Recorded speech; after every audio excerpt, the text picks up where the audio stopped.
Hello दोस्तों, आप सभी का स्वागत है आईएएस ऑल डे क्लासेस पे। आप लोगों को जो है सबसे पहले अगर हम बता दें कि सबसे पहले जो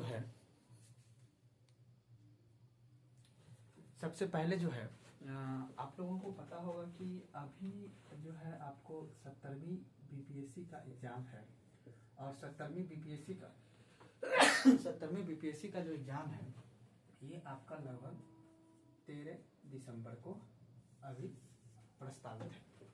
13 दिसंबर को जो एग्जाम प्रस्तावित है, अब हम लोग ये समझेंगे जो 70वीं बीपीएससी है इसका लगभग हम लोग के पास 30 दिन बचा हुआ है एग्जाम में, 30 दिन से भी कम बचा हुआ है। तो उस एग्जाम को हम कैसे प्रिपरेशन करेंगे और इसका जो है कुछ हम लोग जो प्रीवियस ईयर्स क्वेश्चन पेपर है उस क्वेश्चन के आधार पे हम लोग कुछ टॉपिक को क्लासीफाइड कर लेंगे कि कौन सा टॉपिक ये इम्पॉर्टेंट है। तो सबसे पहले अगर हम बात करें तो अगर आप लोग दिए होंगे एग्जाम तो आप लोग को पता होगा इसमें कुछ सब्जेक्ट ऐसा है जो MVVI है, ठीक है, MVV most very very important. और एक जो सब्जेक्ट है वो है वेरी वेरी इंपॉर्टेंट। देखिए, इसको अगर हम क्लासिफाइड करके समझें तो मेरा कहने का मतलब है कि जो पीछे का जो पीवाई क्वेश्चन पूछा गया है उस आधार पे हमने इन सब्जेक्ट का हमने क्लासिफाइड किया है। दूसरी अगर हम बात करें तो इसमें थोड़ा सा बदलाव इधर उधर हो सकता है। अब हम बात करें तो MVVI में देखिए सबसे पहला जो सब्जेक्ट आता है वो आ जाता है आपका, सबसे पहला जो मोस्ट इंपॉर्टेंट हो जाता है वो आ जाता है आपका साइंस। अब साइंस में देखिए सबसे पहले आपको पता है साइंस 3 सेक्शन में है।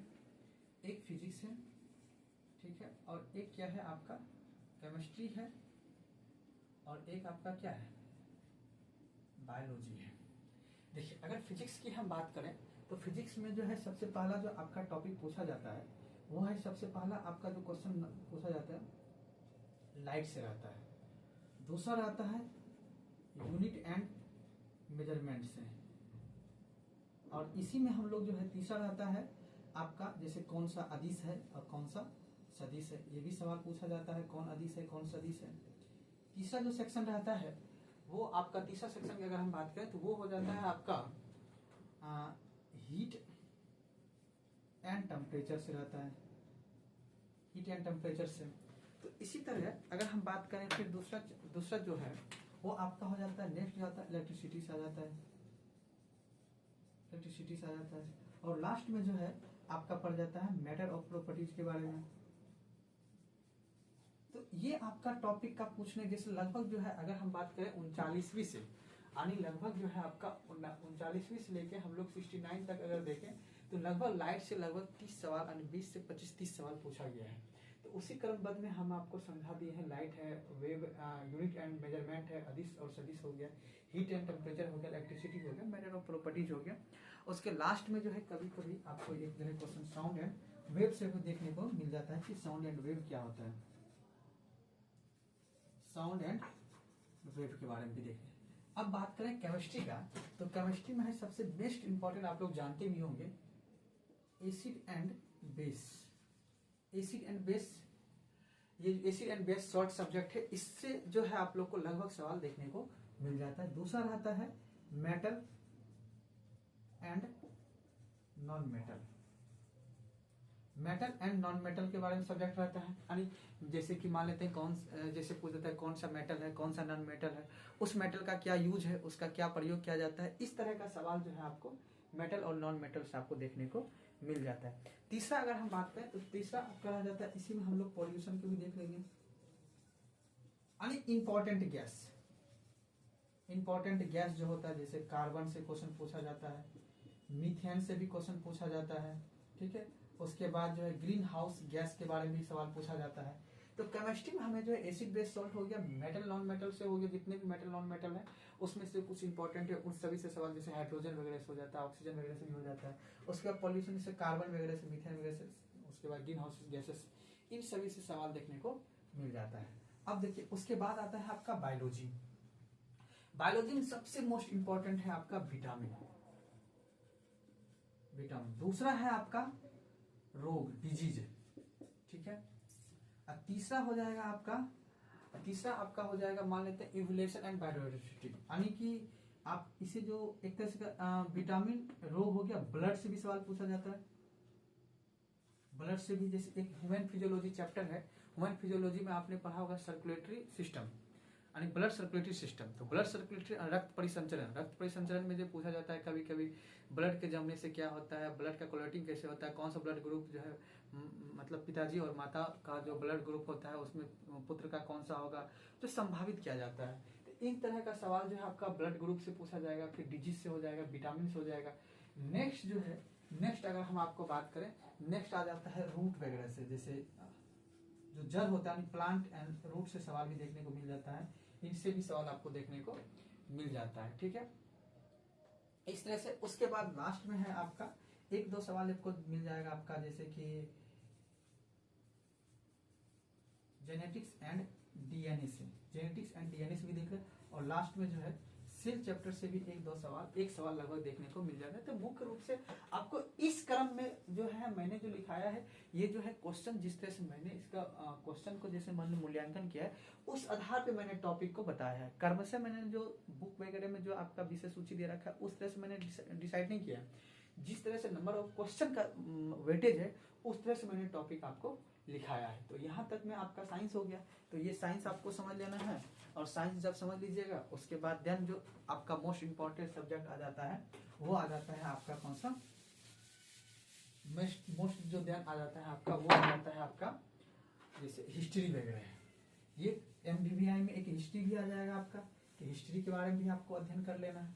तो देखिए जैसे कि आपको पता होगा हिस्ट्री में सबसे पहले अगर हम बात करें हिस्ट्री का, तो ठीक है हिस्ट्री, दूसरा सब्जेक्ट कौन सा आ जाएगा आपका हिस्ट्री आ जाएगा। हिस्ट्री में देखिए जैसा कि आप लोगों को पता होगा कि एक जो है आप लोगों का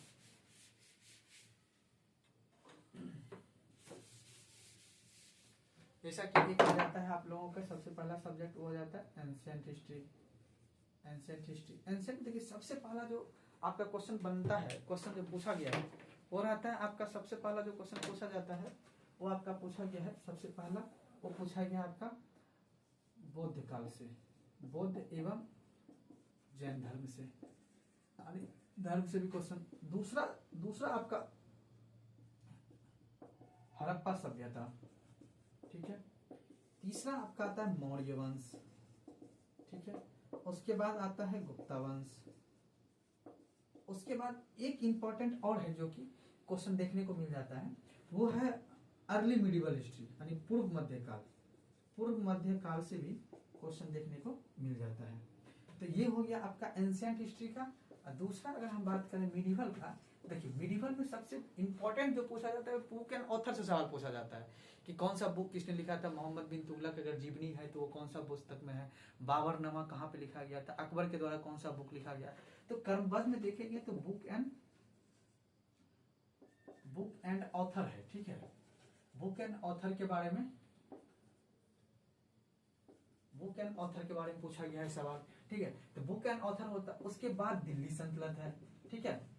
पहले टॉपिक दिल्ली सल्तनत, लेकिन बुक एंड ऑथर जैसे आपका दिल्ली सल्तनत में 3 सेक्शन आ जाता है, 2 सेक्शन हो गया आपका। एक तो हो गया आपका दिल्ली सल्तनत और दूसरा हो गया मुगल काल। तो दिल्ली सल्तनत में जैसे कि मान लेते हैं स्लेव वंश से, जैसे कि इल्तुतमिश से सवाल पूछ दिया जाता है, ठीक है। यानी इसमें वंश है गुलाम वंश हो गया, और गुलाम में हो गया खिलजी, और उसके बाद हो गया तुगलक, उसके बाद सैयद लोधी से उतना क्वेश्चन देखने को नहीं बना है। लेकिन गुलाम वंश में जो आपका 2 राजा से क्वेश्चन ज्यादा को देखने को मिलता है, एक तो इल्तुतमिश के बारे में देखने को मिलता है, और दूसरा जो देखने को मिलता है वो है गयासुद्दीन बलबन के बारे में देखने को मिल जाता है कि इल्तुतमिश ने क्या क्या कार्य किया था, उसकी क्या उपलब्धियां रही है, ठीक है। उसने शासन किस तरह से करवाया, जैसे 40 दल का गठन जो है इल्तुतमिश ने करवाया था। बलबन जो है 40 दल को समाप्त कर दिया। सिजदा एंड पावोस की प्रथा किसने लाया था, तो गयासुद्दीन बलबन। तो इल्तुतमिश और बलबन पे आपको मुख्य रूप से ध्यान देके रखना है। उसके बाद खिलजी में आ जाता है आपका मोहम्मद बिन खिलजी के बारे में भी सवाल पूछ दिया जाता है उससे। तुगलक बस में एमबीटी मोहम्मद बिन तुगलक के बारे में भी सवाल पूछ। सैयद लोधी में उतना कोई खास इंपॉर्टेंट देखने को नहीं मिलता है। अब आता है दूसरा, आता है आपका मुगल वंश, ठीक है। मुगल वंश में अगर हम बात करें तो मुगल वंश में देखिए अभी क्या है कि टाइम कम है, आपको क्या करना है उन सेक्शन को थोड़ा सा रिवाइज कर लेना है, ठीक है। तो मुगल वंश का अगर हम बात करें तो मुगल वंश में जो है, मुगल वंश में आपको ज्यादा से ज्यादा क्वेश्चन देखिएगा अकबर के बारे में दिखेगा, ठीक है। अकबर के द्वारा किया गया कार्य जो है। उसके बाद जो है आपका शाहजहां के द्वारा जो किया गया कर, इसमें जो आर्ट के क्षेत्र, कला के क्षेत्र में जो डेवलपमेंट किया हुआ है अकबर के द्वारा, शाहजहां के द्वारा, उस टॉपिक को ध्यान में ज्यादा पूछता है। और उसके बाद इंपॉर्टेंट रखना है कि मुगल वंश में जो बुक एंड ऑथर का नाम दिया गया वो कितना इंपॉर्टेंट है, उसको भी ध्यान में रखना। इसलिए मैंने उसे फर्स्ट टाइम ही लिख दिया है। अब दूसरा जो आता है, एक कभी कभी सवाल इससे भी पूछा जाता है, विजयनगर साम्राज्य, ठीक है, एवं बहमनी साम्राज्य, ठीक है, बहमनी साम्राज्य के बारे में पूछा जाता है कि विजयनगर साम्राज्य और बहमनी साम्राज्य क्या है, और इसमें जो शासक है उसका क्या क्या योगदान है, उसने कला के क्षेत्र में क्या क्या काम किया हुआ है। ये रही आपका मिडिवल हिस्ट्री का क्वेश्चन, ठीक है। मुख्य रूप से आपको बुक एंड ऑथर पे ध्यान देना है, बाकी जो शासक वासक है इन शासक को भी कुछ थोड़ा मोड़ा पलटा उल्टा के देख लेना, ताकि आपको पढ़ने में थोड़ा सा आसानी हो जाए, समझ में आ जाए। बाकी इधर जो मौर्य वंश वगैरह का थोड़ा सा शिलालेख वगैरह को देख लेना है, गुप्ता वंश में जो नवरत्न वगैरह है उनको देख लेना है, किसको विक्रमादित्य को उपाधि दिया गया है, कौन सा उपाधि वगैरह जो किस तरह का क्वेश्चन है वो भी यहाँ पे देख लेना है, ठीक है। अब ये हो गया। अब हम दूसरा बात करते हैं, यहाँ पे दूसरा जो सेक्शन आ जाता है हिस्ट्री का, वो आ जाता है आपका मॉडर्न हिस्ट्री का, ठीक है। देखिए मॉडर्न हिस्ट्री में क्या है कि क्वेश्चन तो आपको देखने को मिलेगा, लेकिन यहाँ पे बिहार स्पेशल का जो है भी क्वेश्चन देखने को मिलता है। एंशिएंट मिडिवल में उतना बिहार स्पेशल से लिंक करके नहीं पूछा जाता है, बट लेकिन जब भी मॉडर्न हिस्ट्री का क्वेश्चन रहता है तो बिहार से संबंधित लिंक करके पूछा जाता है। जब हम बिहार स्पेशल का कुछ टॉपिक को बताएंगे तो वहां पे आपको बता दिया जाएगा। अब आता है मॉडर्न हिस्ट्री। देखिए मॉडर्न हिस्ट्री में क्या है, यूरोपीय कंपनी वगैरह के बारे में उतना नहीं देखना है, क्योंकि उससे क्वेश्चन देखने को ज्यादा नहीं मिलता है। आपको जो है देखिए सबसे पहली बात तो एक तो है कांग्रेस के बारे में, जो कांग्रेस का अधिवेशन हुआ है, यानी कि सबसे पहली बात तो इसमें देखिए, एक तो सबसे पहले आपको ये जान लेना है कि 1857 की क्रांति के बारे में जान लेना है, ठीक है। उसमें राष्ट्र के बारे में भी जान लेना है और बिहार के परिप्रेक्ष्य में जानना है। 1857 की जो क्रांति हुई थी बिहार के परिप्रेक्ष्य में जान लेना है। उसके बाद जनजाति आंदोलन के बारे में जान लेना है, जनजाति आंदोलन के बारे में। तो 1857 की क्रांति और जनजाति आंदोलन के बारे में जान लेना है, ठीक है। और उसके बाद जो फिर हम लोग का आएगा वो आ जाएगा सामाजिक एवं धार्मिक सुधार आंदोलन के बारे में जान लेना है, ठीक है। तो सामाजिक एवं धार्मिक सुधार आंदोलन में क्वेश्चन बन जाता है। उसके बाद हमें पढ़ लेना है शिक्षा का विकास, ठीक है। उसके बाद पढ़ लेना है प्रेस का विकास। ये क्वेश्चन एक दो पॉइंट करके आपको फैक्ट करके पूछ देगा, ठीक है। और उसके बाद रहेगा जो है मान लेते हैं कौन सा गवर्नर जनरल के कार्यकाल जो हुआ है, उसके कार्यकाल में कौन कौन सी घटना पड़ा है। जैसे कि आपने मेंस वगैरह के लिए जब तैयारी किया होगा तो यशपाल ग्रोवर की एक बुक आती है, वही बुक है जो कि गवर्नर जनरल के आधार पर जो उसके समय में जो कार्य हुआ है उस आधार पर डिफाइन किया गया। तो वहां से अगर आपने नोट्स कभी बनाया होगा या फिर कोई एक नॉर्मल सा बुक देखिएगा तो हिस्ट्री के पीछे वाला में आपको दिया रहेगा कि कौन सा गवर्नर जनरल समय में कौन सा घटना घटी थी, उस घटना को भी एक बार देख लीजिए, क्योंकि पूछ देता है कि ये घटना किस गवर्नर के समय में कार्यकाल किया था, क्योंकि यहाँ से मिलान वगैरह भी क्वेश्चन करने को बन जाता है। देखिए अब आ जाता है नेशनल मूवमेंट के बारे में, राष्ट्रीय आंदोलन, ठीक है। देखिए ये सेक्शन तो इम्पोर्टेंट है ही, लेकिन कभी कभी क्या होता है कि क्वेश्चन जैसे कि पूछ दिया गया है, चंपारण वगैरह से क्वेश्चन काफी ज्यादा पूछा है, तो उससे संबंधित आपको चंपारण से संबंधित बिहार में क्या घटना घटी थी, तो इन सभी चीज को देख लेना है। उसके बाद जैसे मान लेते हैं, ऐसे तो मान लेते हैं कि 1905 से राष्ट्रीय आंदोलन बहुत उग्र गति पे पहुंच गया था, लेकिन जैसे क्रांतिकारी आंदोलन हो गया, आपका असहयोग आंदोलन हो गया, सविनय अवज्ञा आंदोलन हो गया, इन सभी भारत छोड़ो आंदोलन हो गया, इसकी कर्म से जो घटना हुई है, यानी कर्म से देखिए घटनाक्रम भी पूछ देता है। 1905 से लेके 1947 के बीच जो भी घटनाक्रम हुआ है उसको कर्म से भी याद रखता है, क्योंकि सवाल जो है कभी कभी घटना देके उसका कर्म बोल देता है सजाने के लिए, ये घटना कब कब कैसे कैसे हुई है। तो इन चीजों के बारे में जान लीजिए। उसके लास्ट में आपका मॉडर्न हिस्ट्री से यहाँ से काम आपका चल जाएगा। तो याद रखना मिडिवल हिस्ट्री में जो है आपको बुक एंड ऑथर पे फोकस करना है। यहाँ पे जो है थोड़ा सा कुछ संगठन जैसे हो गया, सामाजिक धार्मिक सुधार आंदोलन का हो गया, जनजाति विद्रोह का हो गया, शिक्षा वाला वगैरह में कैसे विकास किया था, उसके बाद गवर्नर जनरल के कार्यकाल में क्या होता है, राष्ट्रीय आंदोलन वगैरह जो है, उन सभी चीज के बारे में आपको कुछ इंपॉर्टेंट चीज को देख लेना है। दूसरा देखिए सेक्शन, अब मैंने पहले आपको बताया साइंस के बारे में, दूसरा मैंने बताया आपको हिस्ट्री के बारे में, तीसरा जो सेक्शन है वो है रहा गया आपका करंट अफेयर। ये सबसे मोस्ट इंपॉर्टेंट है आपका करंट अफेयर। जो कि ये तीनों सेक्शन अगर आप कवर कर लेते हैं तो लगभग 60 नंबर जो है आपका, यानी 20 या 60 नंबर जो है आपका लगभग आपका पकड़ बन जाता है। यहाँ से आपको 60 से 65 सवाल आपको देखने को मिल जाएगा।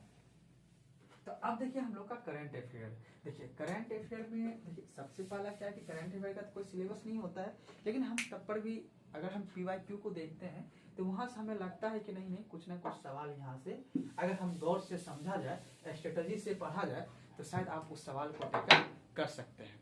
तो देखिए करंट अफेयर, ठीक है, करंट अफेयर की अगर बात कर रहे हैं हम लोग, तो सबसे पहले अगर हम बात करें, देखिए एक तो देखिए सबसे पहला रहता है गवर्नमेंट स्कीम, ठीक है, गवर्नमेंट स्कीम,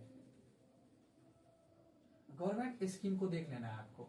चाहे वो देखिए कोई भी, अब मान लेते हैं गवर्नमेंट स्कीम में क्या होगा, आपका इकोनॉमिक से संबंधित रहेगा या इन्वायरमेंट से संबंधित रहेगा और साइंस एंड टेक से संबंधित रहेगा।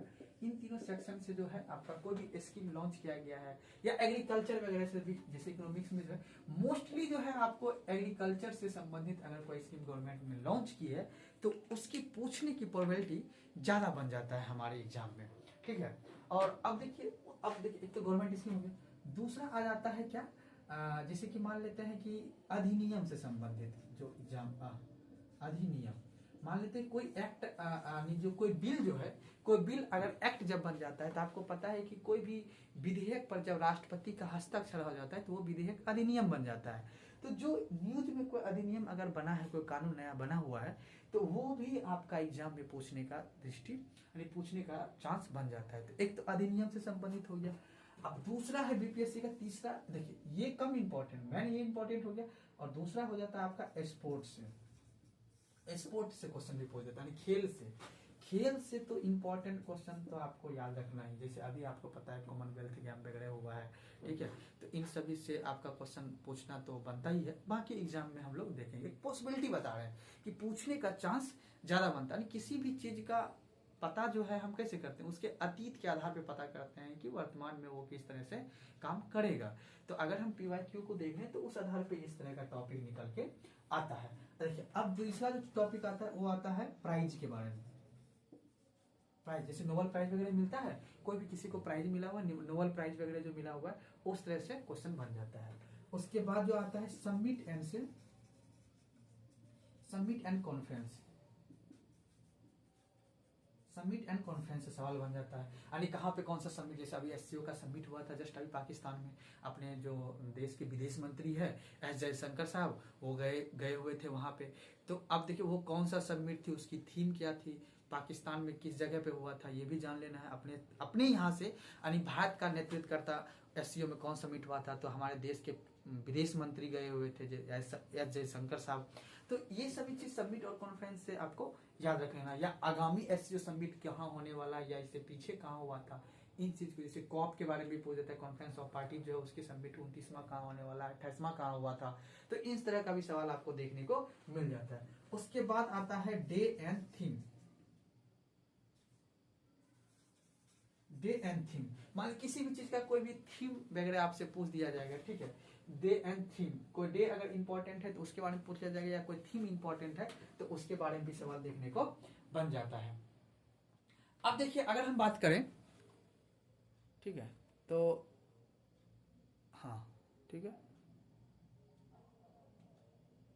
चलिए अब अगर हम बात करते हैं थोड़ा सा और आगे, हाँ ठीक है, चलिए अब हम अगर हम बात करते हैं तो ये चीज हो गया आपका डे एंड थीम हो गया, और लास्ट में आपका जो हो जाएगा वो हो जाएगा book and author, most important हो गया आपका बुक एंड ऑथर से संबंधित, ठीक है। तो बुक एंड ऑथर से संबंधित आपको याद में गवर्नमेंट स्कीम एक्ट वगैरह को अगर न्यूज में है तो उस एक्ट को ध्यान में रख लेना है, और आपका स्पोर्ट से हो गया, प्राइज से हो गया, समिट एंड कॉन्फ्रेंस से हो गया, डे एंड थीम से हो गया, बुक एंड ऑथर से सवाल बन जाता है। उसके बाद फिर अगर हम बात करते हैं तो वो आ जाता है डिफेंस न्यूज, अगर मान लेते हैं DEFENC डिफेंस न्यूज है, ठीक है, अगर मान लेते हैं कोई न्यूक्लियर वगैरह है, कोई मिसाइल वगैरह बना हुआ है तो उससे संबंधित रहते हैं, या फिर कहीं पे कोई जैसे मान लेते हैं कि कहाँ कोई एक्सरसाइज हो रहा है किसी दूसरे देश के साथ, मेरी देश के साथ और किसी दूसरे देश सेना के साथ कहीं पे कोई युद्ध अभ्यास यानी एक्सरसाइज हो रहा है, युद्ध एक्सरसाइज हो रहा है, तो वो भी न्यूज में पूछ दिया जाता है, वो कहाँ पे होता है, किस जगह होता है। तो इन सभी चीज से भी सवाल न्यूज, डिफेंस न्यूज से संबंधित पूछ दिया जाता है। अब देखिए नेक्स्ट आता है आपका रिपोर्ट एंड इंडेक्स, ठीक है।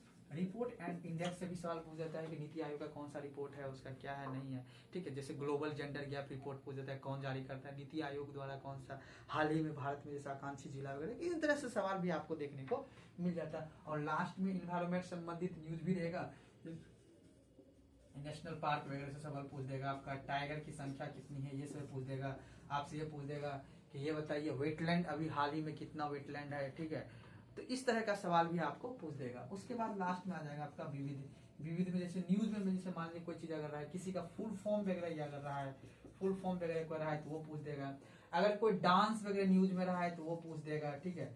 या कोई जनजाति न्यूज में रहा है तो वो पूछ देगा आपसे, ठीक है। या आपको GI टैग वगैरह से भी क्वेश्चन पूछा जाता है। तो ये सभी चीज जो है आपका इंपॉर्टेंट रहा, ठीक है। ये चीज पढ़ लीजिएगा, आपका मोस्ट इंपॉर्टेंट हो जाएगा। बाकी जो है देखिए, इसी में देखिए आपका पॉलिटी संबंधी न्यूज भी कन्वर्ट मतलब हो जाएगा। उसके बाद जो है इकोनॉमिक्स संबंधित जो बजट और सर्वे से जो सवाल पूछा जाता है वो भी आपका हो जाएगा। तो बजट एंड सर्वे हम इकोनॉमिक्स वाले चैप्टर में देख लेंगे। अब बाकी जो मैंने डिफेंस संबंधित साइंस टेक्नोलॉजी का ये मतलब हो जाएगा, ठीक है। तो इसी तरह से आपका करंट अफेयर का क्वेश्चन लगभग जो है आपको करंट अफेयर सेक्शन से 20 से 25 सवाल देखने को मिलता है। अगर इन टॉपिक को अगर आप ध्यान दे के थोड़ा सा याद करने का प्रयास कीजिएगा तो शायद आपको 15 सवाल सोल्व हो जाएगा, ठीक है। अब हम बात करते हैं, देखिए ये टॉपिक तो हो गया आपका। तो करंट अभी मैंने तीन सब्जेक्ट के बारे में मैंने बताया। पहला आपका साइंस मैंने बताया, दूसरा मैंने हिस्ट्री बताया, तीसरा मैंने करंट अफेयर बताया। अब चौथा आते हैं हम पॉलिटी पे, ठीक है। चौथा जो मेरा टॉपिक है वो है मेरा पॉलिटिकल साइंस यानी पॉलिटी, ठीक है। पॉलिटी के बारे में हम लोग देखें। पॉलिटिक्स देखिए लगभग आपको 10 सवाल देखने को मिलेगा।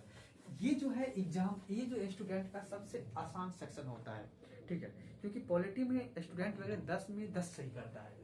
तो अगर आप इन सेक्शन को थोड़ा सा ध्यान में रखिएगा तो शायद आपका पॉलिटी और बेहतर अंक आपको देगा, ठीक है। पॉलिटी में कुछ नहीं है, पॉलिटी क्या है, सबसे इजी सब्जेक्ट है, ठीक है। देखिए पॉलिटी में क्या है, आपको वही सवाल देखने को मिलेगा जो न्यूज में रहेगा। जैसे मान लेते हैं इंपॉर्टेंट के तौर पर, तो एक तो सवाल आपका रहेगा सबसे पहले, जैसे कोई आर्टिकल है, ठीक है।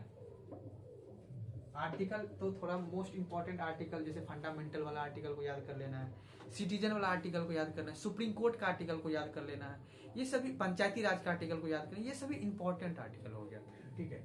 आर्टिकल हो गया, स्रोत से भी किस देश से कौन सा क्या चीज लिया गया, जैसे मूल अधिकार कहाँ से लिया गया है, DPSP कहाँ से लिया गया है, प्रस्तावना कहाँ से लिया गया है, इन तरह का जो सवाल है वो भी आपको देखने को मिल जाता है। उसके बाद अनुसूची वगैरह से भी सवाल पूछा जाता है। तो एक तो आर्टिकल, कुछ इंपॉर्टेंट आर्टिकल को देख लेना है, स्रोत को देख लेना है और अनुसूची को देख लेना है। कितना तो है ही, 12 अनुसूची तो है ही, ठीक है। और उसके बाद फिर आता है एक, जब वो जो मोस्ट इंपॉर्टेंट जो है आपका, वो है आपका संसद से, ठीक है। देखिए संसद तो ऐसे विधायिका, कार्यपालिका, न्यायपालिका तीनों पढ़ना पड़ेगा आपको, लेकिन आपको जो है थोड़ा सा कार्यपालिका से क्वेश्चन बनता है, ठीक है। राष्ट्रपति हो गया, ठीक है। उसके बाद जो है आपको स्पीकर से भी क्वेश्चन देखने को मिलता है। स्पीकर का पद जो है लोकसभा के अध्यक्ष के पद से, क्या है कि वो अधिकतर न्यूज में रहते हैं। लोकसभा के जो अध्यक्ष हैं वो अधिकतर न्यूज में रहते हैं, चाहे वो संसद के विशेषाधिकार, संसद के सदस्य के जो विशेषाधिकार को लेकर वो न्यूज में रहते हैं, या किसी संसद के सदस्यता को रद्द करने को लेकर, या संसद में किसी के हंगामा वगैरह या कोई भी विधेयक पर वो किस तरह से काम किए हैं। तो उन सब तरह से, चाहे वो राज्यसभा के स्पीकर हो चाहे वो लोकसभा के स्पीकर हो। आप लोग को पता होगा कि हमारे संविधान में जो राज्यसभा के सभापति होते हैं हमारे देश के उपराष्ट्रपति ही होते हैं। जो वाइस प्रेसिडेंट होते हैं वही हमारे देश का राज्यसभा के सभापति होते हैं। लेकिन लोकसभा में क्या होते हैं, लोकसभा के सदस्य ही लोकसभा के क्या होते हैं, अध्यक्ष होते हैं। तो ये सब चीज जब आप टॉपिक पढ़े होंगे तो आप जानते ही होंगे, ठीक है। चलिए फिर आगे बात करते, संसद हो जाएगा। उसके बाद फिर आपका आ जाएगा थोड़ा सा राज्यपाल के बारे में पढ़ लीजिएगा। राज्यपाल में सवाल भी पूछा जाता है, ठीक है। और उसके राज्यपाल पढ़ने के बाद फिर आपका एक तो आ जाता है फिर मूल अधिकार से भी, ठीक है। मूल अधिकार से फिर DPSP से, ठीक है। उसके बाद जो है आपका प्रस्तावना से भी सवाल पूछा जाता है। और ये हो गया, इस सब टॉपिक से आप लगभग आपको सवाल देखने को मिल जाता है पॉलिटी वगैरह से, ठीक है। और एक और है इम्पोर्टेंट, पंचायती राज, ठीक है। ये भी सवाल पूछा जाता है, पंचायती राज वगैरह से भी सवाल पूछा जाता है। और एक जो है आपातकाल, ठीक है, आपातकाल। तो देखिए ये सभी को आप क्या करना है, नोट कर लेना है। सभी टॉपिक जो जो मैंने लिखाया है उसको आप पढ़ा रहे हैं तो आप नोट करते हुए चले जाइएगा, तो शायद आपको वो टॉपिक बेहतर समझ में आ जाएगा। तो पॉलिटी में आप अगर इतना कर लीजिएगा तो ये कर्म से आपका ऑब्जेक्टिव सोल्व बनने का चांस बनेगा, ठीक है। देन अब हम लोग बात करते हैं इकोनॉमिक्स का, ठीक है। देखिए इकोनॉमिक्स में अभी तक का बीपीएससी का अगर इतिहास को देखा जाए तो बीपीएससी का अगर हम इतिहास को देखते हैं तो इकोनॉमिक्स में वो क्या किए हुए हैं, वो ज्यादा सवाल नहीं पूछते हैं, लेकिन आगे की अगर बात की जाए या विद्यार्थी जो तैयारी करने वाले हैं या जो टीचर लोग हैं वो बताते हैं, बताने का उनका एक नजरिया आ रहा है कि नहीं इकोनॉमिक्स का भी अब वेटेज बढ़ेगा, क्योंकि इकोनॉमिक्स हमारे देश में बहुत ज्यादा महत्व रखता है अर्थव्यवस्था। इकोनॉमिक्स और इन्वायरमेंट का क्या है कि टॉपिक बनने का चांस ज्यादा बनता है, तो उससे क्वेश्चन भी आपको पूछने का भी आगे चांस बनेगा।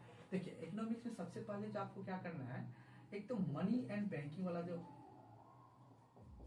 मनी एंड बैंकिंग,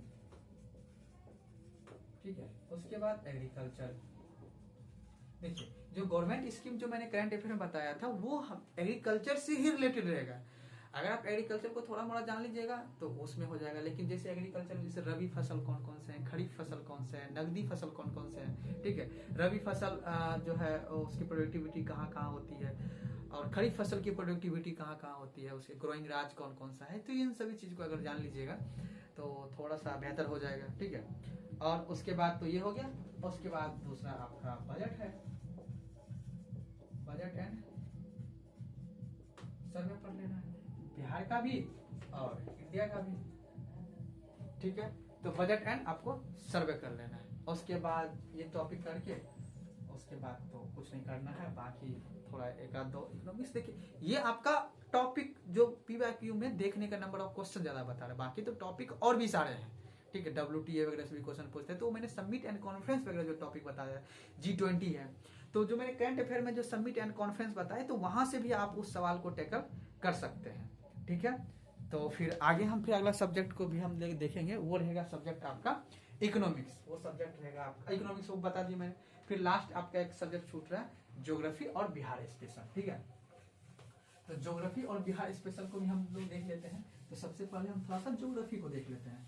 देखिए ज्योग्राफी में क्या है कि आपका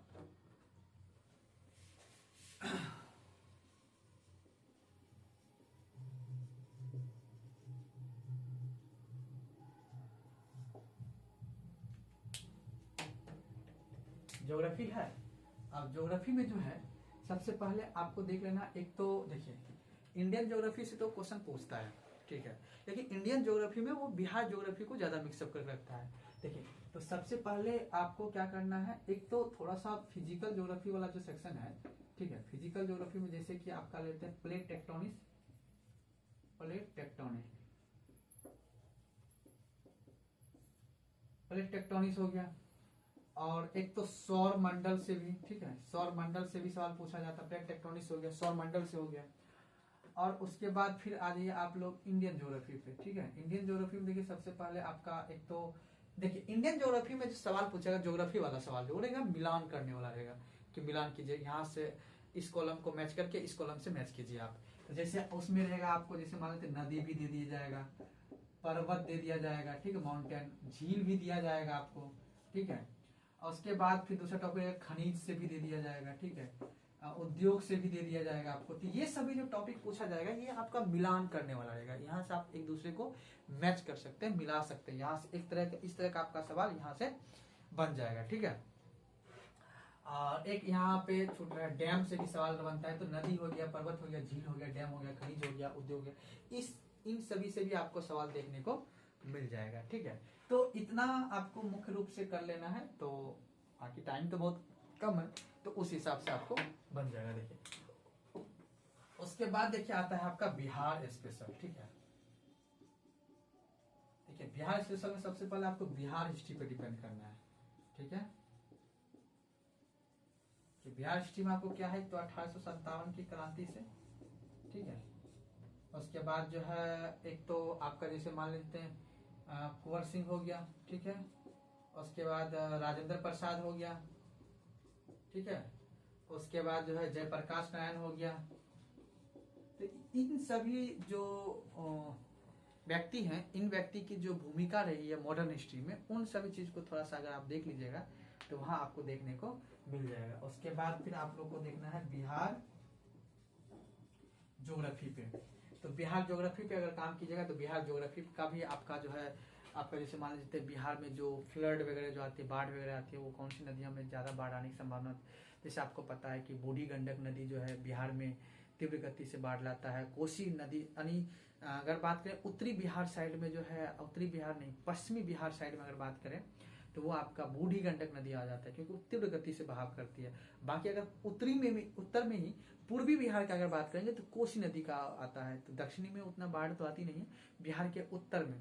देखिए आपको एक चीज मोस्टली जान लेना है, बिहार की जो बाढ़ है 38 जिला टोटल है बिहार में, उसमें से 28 जिला जो है लगभग प्रभावित रहते हैं बाढ़ से। उसमें से लगभग 13 या 14 जिला जो है अत्यधिक मात्रा में प्रभावित हो जाता है बाढ़ों से। तो ये सभी जब आप न्यूज में करंट अफेयर वगैरह देखिएगा तो वहाँ आपको देखने को मिलता है। तो देखिए आज मैंने आप लोगों को जो 70वीं बीपीएससी जो 13 दिसंबर को प्रस्तावित है, उस एग्जाम के बारे में हमने आपको बताया कि जो PYQ के आधार पे मैंने समझाया कि कौन सा टॉपिक की क्रमशः ज़्यादा है। तो आई होप कि आपको ये टॉपिक अच्छा लगेगा, उसको आप प्रिपेयर कीजिए। अगर कोई टॉपिक और हमें लगेगा जो मैं आपको तैयारी में थोड़ा सहायता कर दूंगा, कोई टॉपिक होगा तो मैं अभी पढ़ाने का कोशिश करूंगा। एक बार जो है जैसे संशोधन वगैरह हो जाएगा तो उन सभी चीज़ को हम बताने का आपका प्रयास करेंगे। ठीक है, धन्यवाद।